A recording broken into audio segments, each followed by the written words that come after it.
Jadi jika ada orang yang berkata, investasilah, investasi. Investasi apa yang paling bagus di dunia ini? Emas, tanah.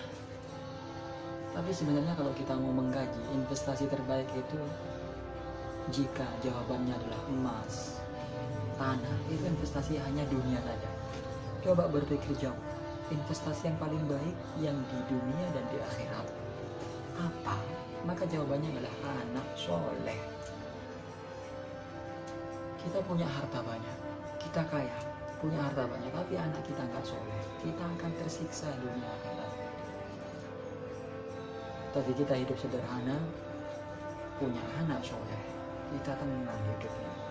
Di dunia ketika kita sakit, dirawat sama anak. Ketika kita sudah mati, didoakan sama anak. Aset dunia akhirat, investasi. Sebagaimana kisah, ada seorang mujahid punya istri yang sedang hamil tua. Saat istrinya hamil tua, laki-laki ini pergi berjihad. Istriku, aku ada tugas jihad, aku akan pergi berjihad. Ini akan aku tinggalkan padamu uang 30.000 dinar. Lakukanlah apapun dengan uang ini. Pergi berjihad, ternyata selama berjihad itu waktunya 27 tahun, lama sekali. Setelah pulang 27 tahun, selesai pulang, menghampiri rumahnya, tok istriku yang membuka adalah pemuda. Kaget sih laki-laki ini, siapa engkau? Berani-beraninya masuki rumahku. Kurang ajar engkau pemuda. Si pemuda yang buka pintu juga kaget, siapa engkau laki-laki kok berani main ke rumahku? Berantem, siapa engkau? Si anak kecil juga gak terima, dikira laki-laki ini hendak mengganggu ibunya. Si laki-laki tua ini nggak terima, dikira pemuda ini sudah mengganggu istrinya. Berantem, panggillah hakim. Ada apa ini? Ini Syekh, pemuda ini tinggal di rumahku. Siapa dia? Kata si pemuda, aku tidak akan membiarkan laki-laki ini, dia mau merusak ibuku. Istrinya mendengar keluar, suamiku, anakku, dia itu bapakmu.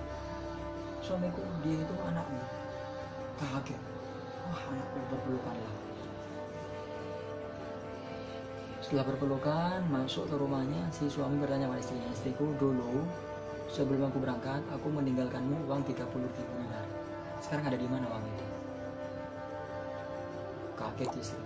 Oh ya, disimpan di belakang, nanti tak ambil. Sekarang silakan kau pergi sholat dulu ke masjid. Akhirnya si suami pergi ke masjid Nabawi, sholat. Setelah sholat kok ada halakoh, ada pengajian. Diintip, siapa yang ngisi pengajian ini? Setelah ditelusuri, ternyata anaknya yang sudah menjadi pemuda ini. Kaget si suami, pulang ke rumahnya, istriku, aku melihat sesuatu yang tidak pernah aku lihat sebelumnya. Apa itu? Tadi selesai sholat aku melihat ada pengajian, santrinya banyak sekali, dan yang membimbing, yang memimpin, yang menjadi ustadz adalah anak kita. Benar kira anak kita? Benar. Dan ketahuilah, uang yang telah engkau berikan kepadaku 30.000 dinar itu sudah aku habiskan untuk membiayai anakmu hingga menjadi saat ini. Bagaimana pendapatmu?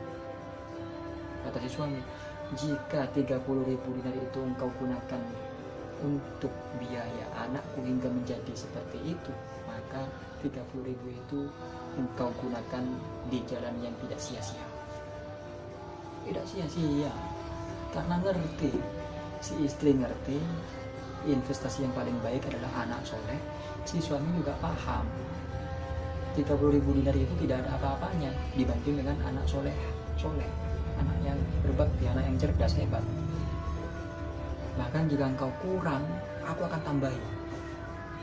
Inilah jika hatinya orang mukmin mengerti investasi terbaik adalah anak soleh, maka segalanya apapun dikorbankan hanya untuk menjadikan anak kita soleh. Ya begitulah, kadang kita harus menjadi pecut, menjadi trigger, menjadi penyemangat agar kita benar-benar